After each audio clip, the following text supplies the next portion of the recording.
నమస్తే, welcome to morning edition. నేను ప్రియా శర్మ. బులెటిన్లో ముందుగా హెడ్లైన్స్ చూద్దాం. నేడో రేపు కాంగ్రెస్ జాబితా ప్రకటన, ఆశావాహుల్లో పెరుగుతున్న టెన్షన్.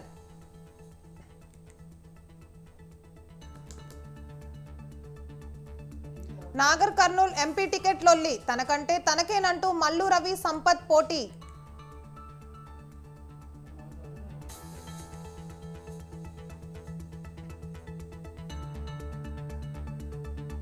నేడు ఉమ్మడి కడప నేతలతో షర్మిల భేటీ, కడప లోక్సభపై క్లారిటీ ఇచ్చే అవకాశం. ఇవాళ 5వ రోజు కవిత విచారణ, 100 కోట్ల ముడుపులు సౌత్ గ్రూప్ పాత్రపై ఆరా.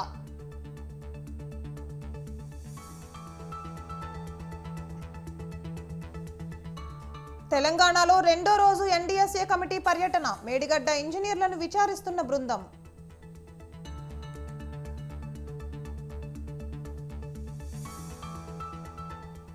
ప్రణీత్ రావు పిటిషన్పై నేడు తీర్పు, ముగిసిన ఇరు పక్షాల వాదనలు.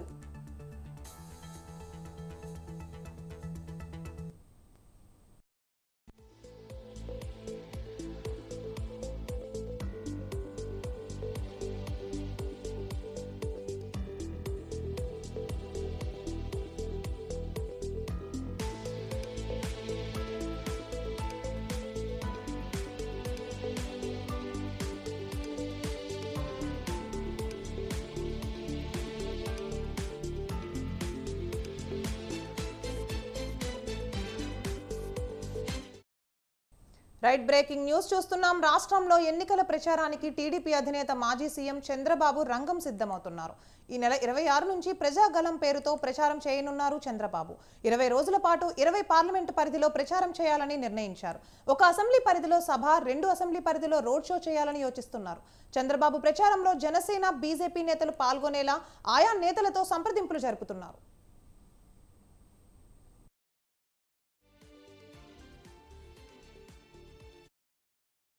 రైట్, ఇక ఇదే అంశంపై మరింత సమాచారం మా ప్రతినిధి వీరస్వామి ఫోన్ లైన్లో అందిస్తారు. వీరస్వామి, చెప్పండి, ఈ నెల 26 నుండి టీడీపీ అధినేత చంద్రబాబు ప్రచారం చేయనున్నారు, దానిపైన పూర్తి అప్డేట్స్ ఏంటి? ప్రియా, రాష్ట్రంలో మాజీ సీఎం చంద్రబాబు నాయుడు ప్రజాగళం పేరుతోటి ప్రచారం నిర్వహిస్తున్నాడు. 26వ తారీఖు నుంచి చిత్తూరు నుంచే ఈ ప్రచారం కొనసాగనుంది. పార్లమెంటు పరిధిలో 20 పార్లమెంట్లకి రాష్ట్రంలో పర్యటన చేయాలి అని చెప్పేసి భావించడం జరిగింది. 17 పార్లమెంట్ లో పోటీ చేస్తున్న టీడీపీ, అదేవిధంగా చూసుకున్నట్టు మాత్రం ఎక్కడైతే 25 స్థానాల్లో ఎక్కడైతే బలహీనంగా ఉందో ఆ బలహీనంగా ఉన్న పార్లమెంట్ల పరిధిలో కూడా 3 పార్లమెంట్ కి ప్రచారం చేయాలని ఇప్పటికే టీడీపీ కీలక నిర్ణయం తీసుకుంది. ఈ నేపథ్యంలో 20 పార్లమెంట్లలో మాత్రం ప్రచారం చేయాలని భావించారు. దీనికి సంబంధించి కూడా ఒక్కొక్క పార్లమెంట్ లో ఒక అసెంబ్లీ, మరో 2 అసెంబ్లీల్లో బలహీనంగా ఉన్న ప్రాంతాల్లో మాత్రం ఒక సభ, రోడ్ షోలు చేయాలని చెప్పేసి భావించడం జరిగింది.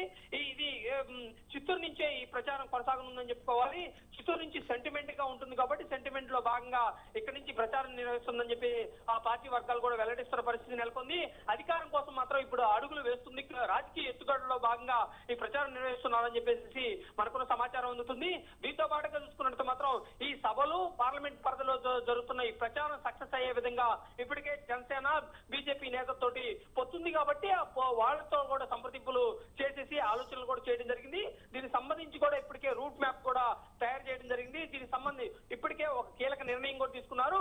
ఎక్కడైతే మాత్రం బలహీనంగా ఉన్న ప్రాంతాల్లో మాత్రం ఎక్కువసేపు టైం కేటాయించే విధంగా ఒక ప్లానింగ్ కూడా చేసుకోవడం జరిగింది. ఒక కీలక నిర్ణయం జరిగింది. 3 పార్టీలు అధికారం కోసం ఒక ఎజెండాగా మాత్రం అడుగులు ముందుకు వేస్తున్నారు. ఒకవైపు నుంచి కూడా భువనేశ్వరి కూడా ఒకవైపు నుంచి పరామర్శ పేరుతో మాత్రం యాత్రలు చేస్తుంటే, ఇప్పుడు చంద్రబాబు మాత్రం ప్రజాగళం పేరుతోటి మాత్రం ఇంత ప్రచారానికి సిద్ధమవుతున్న తరుణంలో మొత్తంగా ఓవరాల్ గా చూసుకున్నట్టు మాత్రం అధికారం కోసం మాత్రం అడుగులు ముందుకు వేస్తుంది అని చెప్పుకోవచ్చు కూటమి. ఈ నేపథ్యంలో ఎవరైతే ఉన్నారో, ఎవరైతే హామీలు ఎవరిలో ప్రజాగళంలో ప్రచారంలో వైసీపీ చేస్తున్న ఏదైతే ఉందో వాటన్నింటినీ ఎండగట్టాలని చెప్పేసి ప్రయత్నాలు కూడా కొనసాగిస్తుంది. ఈ నేపథ్యంలో అడుగులు ముందుకు వేస్తున్న తరుణంలో 3 పార్టీలు కలిసి ఈ సభల్లో అసెంబ్లీ, లోక్సభ ఏదైతే ఉందో స్థానాల్లో కూడా ప్రచారం భారీగా నిర్వహించి సభలు సక్సెస్ చేయాలని ప్లాన్ చేస్తుంది. Priya, right, thank you for the updates Veeraswamy.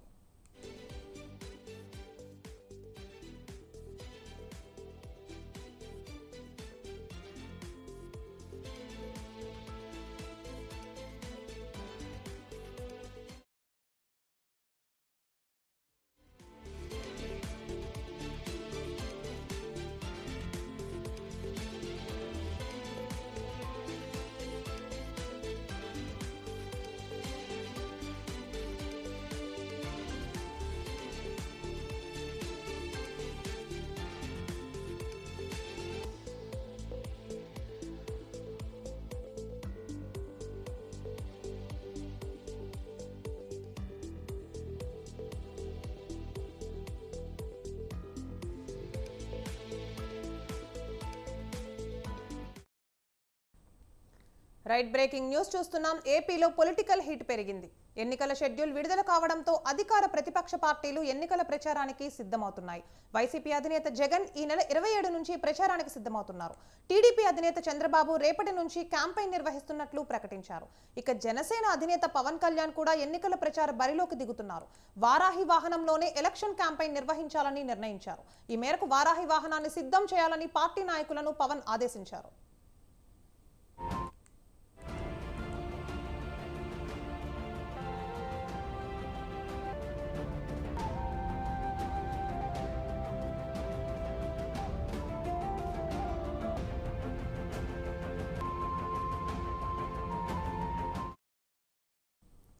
ఇక వచ్చే వారం పిఠాపురం నుంచే ఆయన ఎన్నికల ప్రచారాన్ని ప్రారంభించనున్నారు. పవన్ దాదాపు 20 రోజుల పాటు ప్రజాక్షేత్రంలో ఉండనున్నారు. జనసేన పోటీ చేసే 21 స్థానాల్లో 2 సార్లు పర్యటించేలా ప్రణాళిక సిద్ధం చేస్తున్నారు. ఇదిలా ఉంటే రాజోలులో జనసేన జెండా మరోసారి ఎగరాలని పవన్ కళ్యాణ్ ఆకాంక్షించారు. 2 రోజుల పాటు రాజోలు నియోజకవర్గం పార్టీ నాయకులు రిటైర్డ్ ఐఏఎస్ అధికారి దేవా వరప్రసాద్తో పవన్ కళ్యాణ్ సమావేశమయ్యారు. రాజోలు నియోజకవర్గ పరిస్థితిపై చర్చించారు.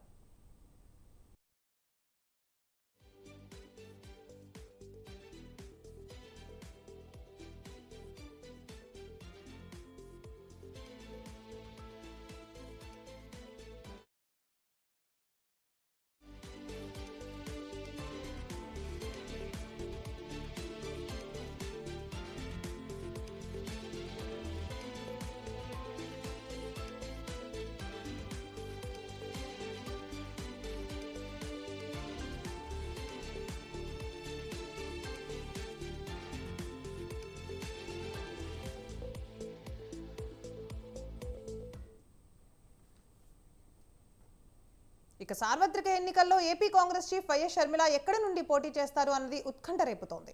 రానున్న లోక్సభ ఎన్నికల్లో కడప పార్లమెంట్ నియోజకవర్గం నుంచి AP PCC chief YS Sharmila బరిలోకి దిగే అవకాశం ఉందని తెలుస్తోంది. ఇవాళ కడప జిల్లాలోని కాంగ్రెస్ పార్టీ ముఖ్య నేతలతో షర్మిల కీలక సమావేశం నిర్వహించనున్నారు. కడప పార్లమెంట్ స్థానం నుంచి పోటీ చేసే అంశంపై జిల్లా కాంగ్రెస్ నేతలకు వైఎస్ షర్మిల క్లారిటీ ఇచ్చే అవకాశం ఉందని సమాచారం.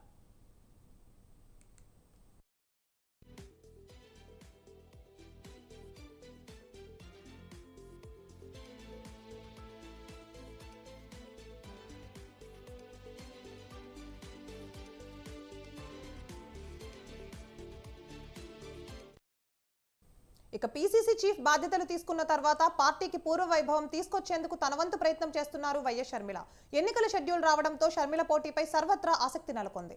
తొలుత విశాఖ నుంచి ఎంపీగా పోటీ చేయాలని షర్మిల భావించారు. దీనిలో భాగంగా విశాఖలో కాంగ్రెస్ పార్టీ భారీ బహిరంగ సభను ఏర్పాటు చేసింది. 2014 ఎన్నికల్లో షర్మిల తల్లి వైఎస్ విజయమ్మ విశాఖ నుంచి ఎంపీగా పోటీ చేసి ఓడిపోయారు. గత అనుభవాల దృష్ట్యా షర్మిల విశాఖ కంటే సొంత జిల్లా కడప నుంచి పోటీ చేయాలని పార్టీ సీనియర్లు కోరినట్లు తెలుస్తోంది. అధిష్టానం సైతం కడప నుంచి పోటీ చేయాలని కోరడంతో ఆమె అంగీకరించినట్లు సమాచారం. ఎన్నికల సమయం దగ్గర పడుతూ ఉండడంతో తన నిర్ణయాన్ని పార్టీ శ్రేణులతో చెప్పేందుకు ఇవాళ విజయవాడలో కీలక సమావేశం నిర్వహిస్తున్నట్లు తెలుస్తోంది. కడపకు చెందిన పార్టీ నేతలతో షర్మిల సమావేశమవుతూ ఉండడంతో ఆమె కడప నుంచి పోటీ చేయవచ్చనే అంచనాలకు బలం చేకూరినట్లయింది. షర్మిల కడప నుంచి బరిలోకి దిగితే అక్కడి లోక్సభ సీటులో పోరు ఆసక్తికరంగా మారే అవకాశం ఉంది. షర్మిల ఇవాల్టి సమావేశంలో ఎలాంటి ప్రకటన చేస్తారు అనే దానిపై సర్వత్రా ఉత్కంఠ నెలకొంది.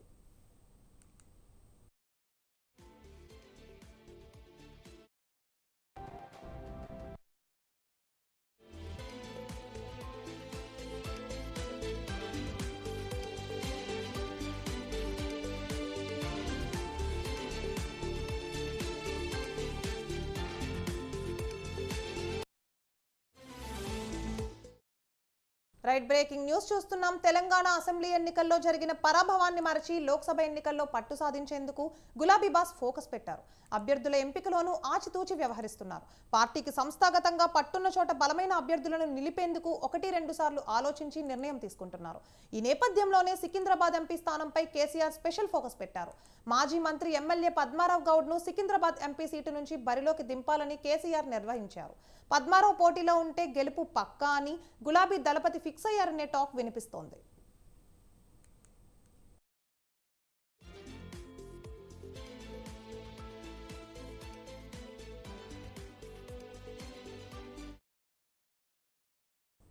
ఇక సికింద్రాబాద్ నుండి కాంగ్రెస్ పార్టీ బీసీ అభ్యర్థిని బరిలోకి దించనుంది. ఇటీవల కాంగ్రెస్ లో చేరిన ఖైరతాబాద్ ఎమ్మెల్యే దానం నాగేందర్ ను బరిలో దింపుతారని ప్రచారం జరుగుతోంది. ఈ నేపథ్యంలో బీఆర్ఎస్ కూడా బీసీకే టికెట్ ఇచ్చేందుకు సిద్ధమైనట్లు తెలుస్తోంది. తొలుత మాజీ మంత్రి తలసాని శ్రీనివాస్ యాదవ్ కుమారుడిని పోటీ చేయించాలన్న ప్రయత్నం విఫలమైనట్లు సమాచారం. దీనితో పద్మారావును ఎంపీ అభ్యర్థిగా నిర్ణయించినట్లు తెలుస్తోంది. సికింద్రాబాద్ అసెంబ్లీ నియోజకవర్గం సిట్టింగ్ ఎమ్మెల్యే పద్మాగౌడ్ పోటీపై ఆ పార్టీ నేతలు గట్టి పట్టుదలతో ఉన్నట్లు సమాచారం.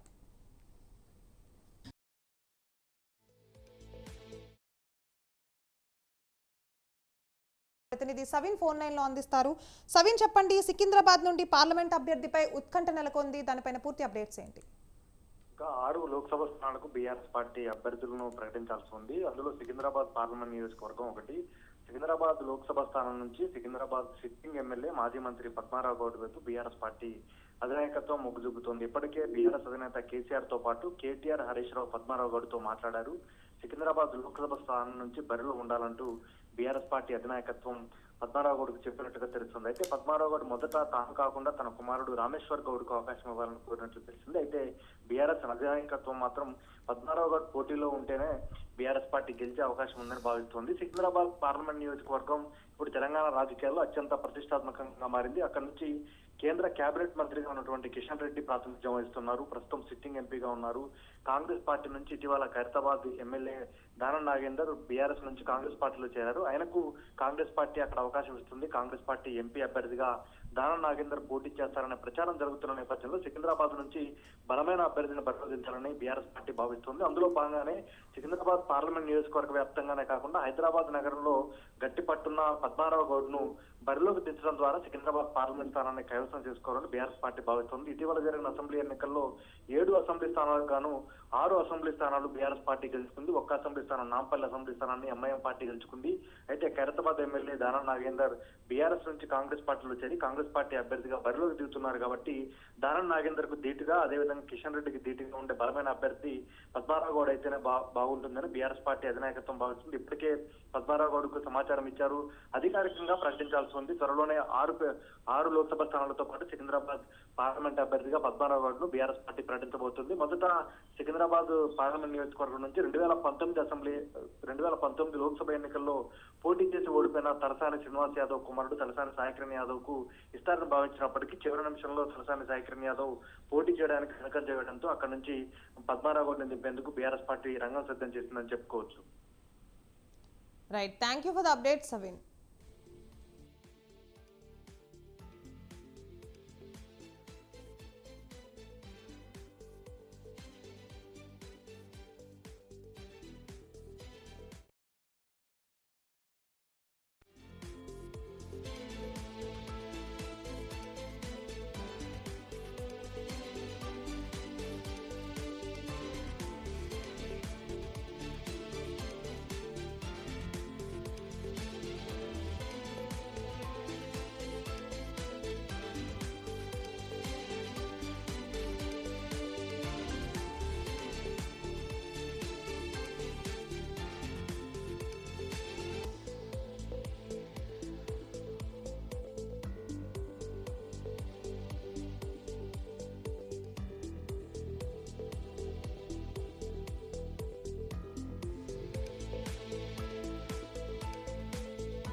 రేపు బీజేపీ కేంద్ర ఎన్నికల కమిటీ సమావేశం నిర్వహించనుంది. ఈ సమావేశంలో బీజేపీ అభ్యర్థుల జాబితాపై చర్చించనున్నారు. బీజేపీ 3వ లిస్టు విడుదల చేస్తారని ప్రచారం జరుగుతోంది. అయితే ఈ జాబితాలో ఏపీ, తెలంగాణ బీజేపీ ఎంపీ అభ్యర్థులపై స్పష్టత ఇచ్చే అవకాశం కనిపిస్తోంది.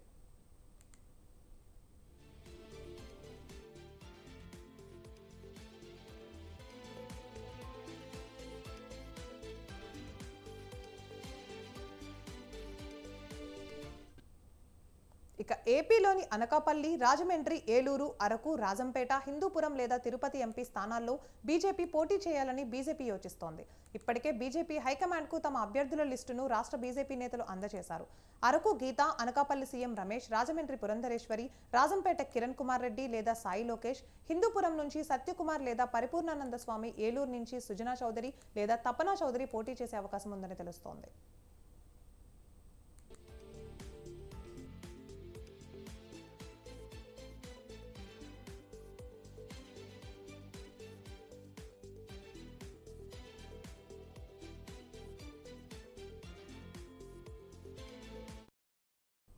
ఇక పొత్తుల్లో భాగంగా విశాఖ నార్త్, శ్రీకాకుళం, పాడేరు, అనపత్తి, గన్నవరం, కైకలూరు, జమ్మలమడుగు, ధర్మవరం, గుంతకల్లు, రాజంపేట అసెంబ్లీ స్థానాల్లో పోటీ చేయాలని రాష్ట్ర బీజేపీ నేతలు భావిస్తున్నారు.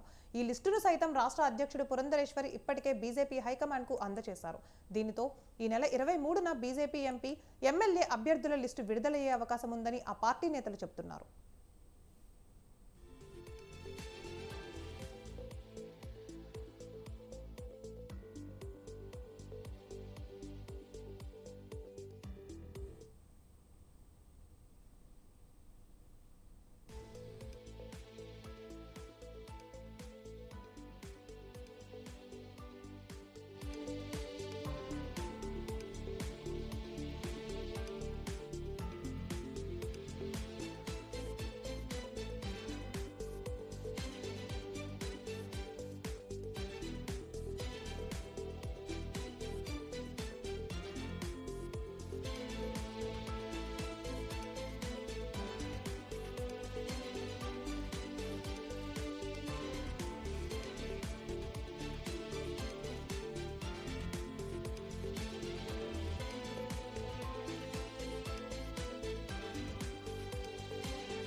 ఇంతకాలం సీనియారిటీ, సర్వేలు, సిన్సియారిటీ అని చెప్పిన హస్తం లోక్సభ ఎన్నికల వేళ రూటు మార్చింది. కొత్తగా పార్టీలో చేరిన నేతలకు టికెట్లు కట్టబెడుతోంది.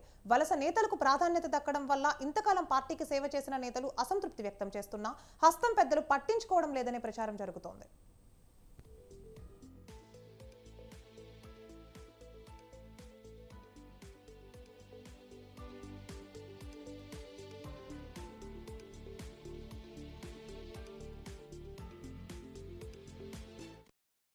ఇక లోక్సభ ఎన్నికల షెడ్యూల్ విడుదల కావడంతో హస్తం పార్టీలో టికెట్ల కేటాయింపు ఊపందుకుంది. ఇప్పటికే మొదటి జాబితా విడుదల చేసిన అధిష్టానం మళ్లీ జాబితాపై కసరత్తు చేస్తోంది.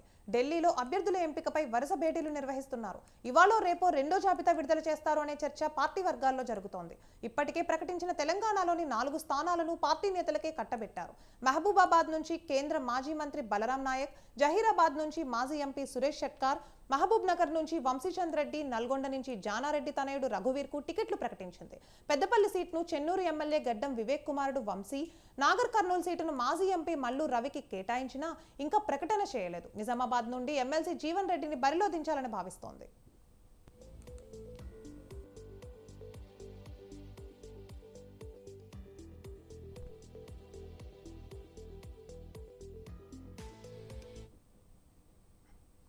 ఇక మిగిలిన స్థానాలకు సైతం అభ్యర్థులను ఖరారు చేసింది అధిష్టానం. కానీ ఇందులో ఎక్కువ స్థానాలను పక్క పార్టీ నుంచి వచ్చిన నేతలకు కేటాయిస్తోంది. సీనియారిటీ, లాయల్టీ అని గతంలో చెప్పిన అంశాలను పక్కన పెట్టి అన్ని రకాలుగా బీజేపీ, బీఆర్ఎస్ ను ఎదుర్కొనే నేతలకే టికెట్ ఇవ్వాలని నిర్ణయించింది. అందులో భాగంగా సికింద్రాబాద్ సీటును బీఆర్ఎస్ ఎమ్మెల్యే దానం నాగేందర్ కు, Chevella ticket BRS sitting MP Ranjith Reddy, Malkajgiri స్థానాన్ని బీఆర్ఎస్ నుంచి కాంగ్రెస్ లో చేరిన పట్నం సునీతారెడ్డికి కేటాయించాలని హస్తం పార్టీ డిసైడ్ అయింది.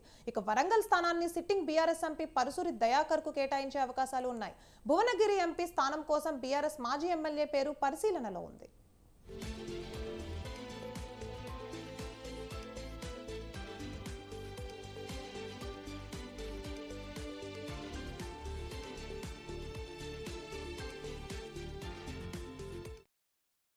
అయితే అధికార పార్టీ కాంగ్రెస్ పక్క పార్టీ నుంచి వచ్చిన నేతలకు ఎందుకు ఎంపీ టికెట్లు ఇస్తుందో ఆ పార్టీ నేతలకే అంతు చిక్కడం లేదు. పార్టీ కష్టకాలంలో ఉన్నప్పుడు అసెంబ్లీ ఎన్నికల్లో పార్టీ విజయం కోసం టికెట్లు త్యాగం చేసి పనిచేసిన నేతలకు కాకుండా కొత్త వారికి ఎంపీలుగా అవకాశాలు ఇవ్వాల్సిన అవసరం ఏమిటని ప్రశ్నిస్తున్నారు. అయితే సునీల్ కొనుగోలు సర్వేల్లో గెలుపు అవకాశాలు అధికంగా ఉన్న నేతలకే టికెట్లు ఇస్తున్నారని పాత కొత్త అనడం సరికాదంటున్నారు సీనియర్లు. తెలంగాణలో కనీసం 14 స్థానాలను గెలుచుకోవాలంటే కొన్ని సీటర్లను వలస వచ్చిన నేతలకు కేటాయించడంలో తప్పు లేదంటున్నారు హస్తం పెద్దలు.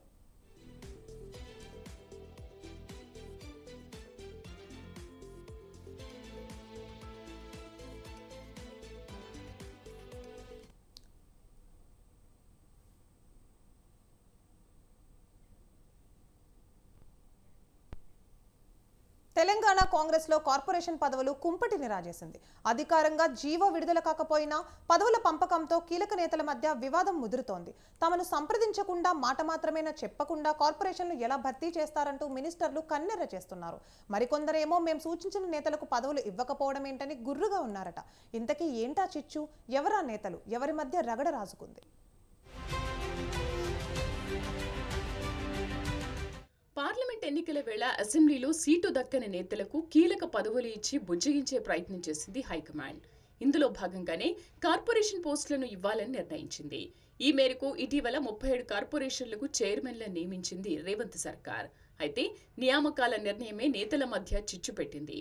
ఈ వ్యవహారంతో ఓవైపు పార్టీలో మరోపక్క ప్రభుత్వంలో ఉన్న ముఖ్య నేతల మధ్య లోలోపల వార్ నడుస్తున్నట్లు తెలుస్తోంది.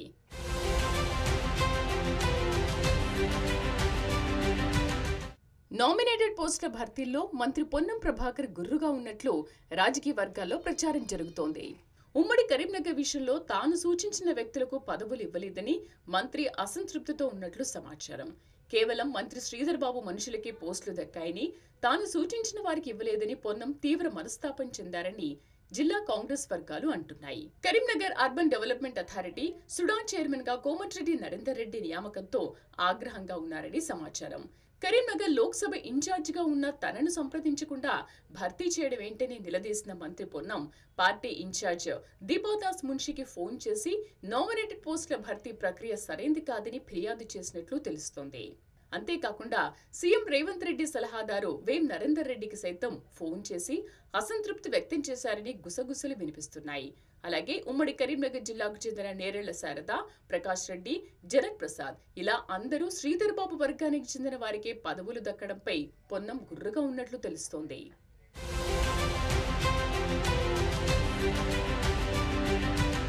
మరోవైపు నామినేటెడ్ పోస్టుల వ్యవహారంలో మరో మంత్రి ఉత్తమ్ కుమార్ రెడ్డి సైతం అసంతృప్తిగా ఉన్నారన్న టాక్ వినిపిస్తోంది. తన శాఖ పరిధిలో భర్తీ చేసే నామినేటెడ్ పోస్టుల విషయం కూడా తనకు తెలియడం లేదని ఆవేదన వ్యక్తం చేస్తున్నారు. ఇరిగేషన్ శాఖలోని ఐడీసీ కార్పొరేషన్ చైర్మన్ గా కొల్లాపూర్కు చెందిన జగదీశ్వరరావు నియామకం విషయంలో ఆయన అసంతృప్తిగా ఉన్నట్లు తెలుస్తోంది.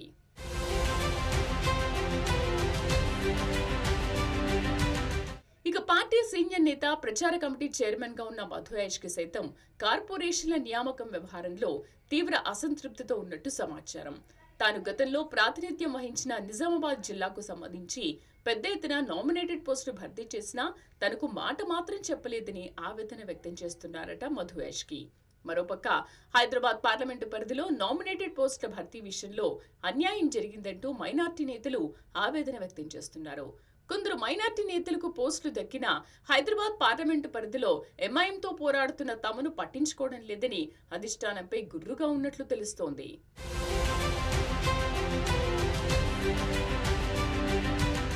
లోక్సభ ఎన్నికల్లో లాభం జరుగుతుందని నామినేటెడ్ పోస్టులను భర్తీ చేస్తే ఆ వ్యవహారం కాస్త నేతల మధ్య రగడకు కారణమైంది.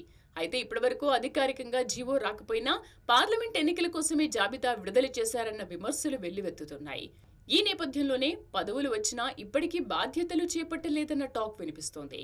మరోపక్క పదవులు కేటాయింపుతో అసంతృప్తి వ్యవహారం మున్ముందు ఎటువైపుకు దారితీస్తుంది, నేతల మధ్య మరింత చిచ్చు రాజేస్తుందా అన్నది ప్రస్తుతం రాష్ట్ర రాజకీయాల్లో ఆసక్తిగా మారింది.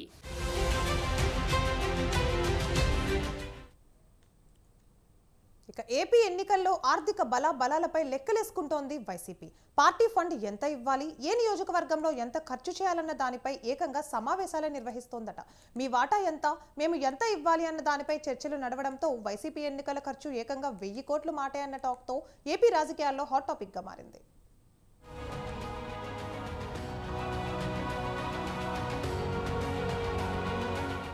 ఏపీలో ఎన్నికల వేడి అంతకంతకు హీట్ పుట్టిస్తుంది. గెలిపే లక్ష్యంగా ప్రధాన పార్టీలు పావులు కదుపుతున్నాయి.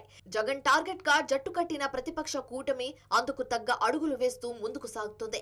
మరోపక్క వారిని ఢీకొట్టి మట్టి కర్పించే కసిలో ఉన్నారు వైసీపీ అధినేత జగన్మోహన్ రెడ్డి. వై నాట్ 175 నినాదంతో రాజకీయ కురుక్షేత్రంలో దిగిన ఆయన అందుకు తగ్గట్టుగా వ్యూహాలు రచిస్తున్నారు. ఈ నేపథ్యంలోనే సీఎం సీట్ను మరోసారి దక్కించుకునేందుకు ఖర్చు ఎంతైనా పర్వాలేదని భావిస్తున్నారట.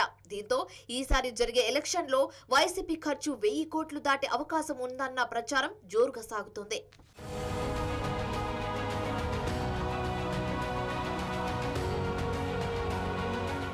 ఏపీలో మే 13న సార్వత్రిక ఎన్నికలతో పాటు అసెంబ్లీ ఎన్నికలు కూడా జరగనున్నాయి. 175 అసెంబ్లీ, 25 పార్లమెంట్ స్థానాలకు ఒకేసారి ఎలక్షన్స్ నిర్వహించనున్నారు. దీంతో గెలిపే లక్ష్యంగా దూకుడు పెంచిన ప్రధాన పార్టీలన్నీ ప్రచారాన్ని విస్తృతం చేశాయి. ఓటర్లను తమ వైపు తిప్పుకునే ఎత్తుగడలో భాగంగా మద్యం, నగదు పంపిణీ భారీగా ఉండే అవకాశం ఉన్నట్టుగా తెలుస్తోంది. దీంతో ఎన్నికల అభ్యర్థితో పాటు ప్రత్యర్థి ఆర్థిక బలబలాలపై లెక్కలు తీస్తుందట వైసీపీ అధిష్టానం. ఎన్నికల్లో సొంతంగా ఎంత ఖర్చు చేసుకోగలరు, పార్టీ నుంచి ఎంత ఆశిస్తున్నారనేది ముఖ్య నేతలు అడిగి తెలుసుకుంటున్నారట. ఇందుకోసం ఉత్తరాంధ్రతో పాటు గోదావరి జిల్లాకు చెందిన అభ్యర్థులతో ప్రత్యేకంగా సమావేశాలు కూడా నిర్వహించినట్లుగా తెలుస్తుంది.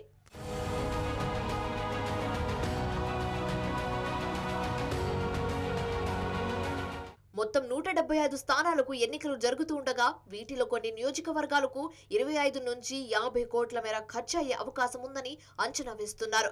ఇంకొన్ని నియోజకవర్గాలలో అయితే అంతకు మించి ఖర్చైనా ఆశ్చర్యం లేదంటున్నాయి వైసీపీ వర్గాలు. ఇక 50కి పైగా డివిజన్లలో పార్టీ నుంచి ఎలాంటి ఆర్థిక సాయం లేకుండానే ఎమ్మెల్యే అభ్యర్థులే ఖర్చు భరించే సామర్థ్యం ఉందట. మిగిలిన కొన్ని నియోజకవర్గాలకు మాత్రం కొంత సాయం అందిస్తే సరిపోతుందన్న ఆలోచనలో ఉందట హైకమాండ్.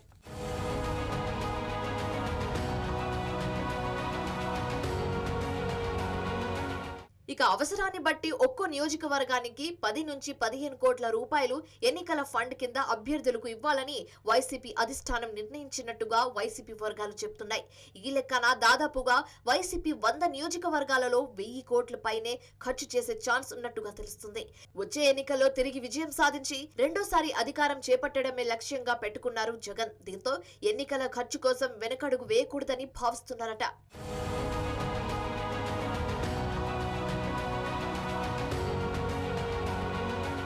మరి జగన్ ఆశిస్తున్నట్టు ఎన్నికల్లో గెలిచి మరోసారి పాలన పగ్గాలు చేపడతారా, లేదంటే ప్రతిపక్ష కూటమి వేసే ఎత్తుగడలో చిక్కుకొని ఓటమి రుచి చెవి చూస్తారా అన్నది ఉత్కంఠగా రేపుతుంది. మరి ఆ విషయం ఏదో తేలాలంటే మే 13న ఎన్నికలు జరిగి ఆ తర్వాత జూన్ 4న వెలువరించే ఫలితాల వరకు వేచి చూడాల్సిందే.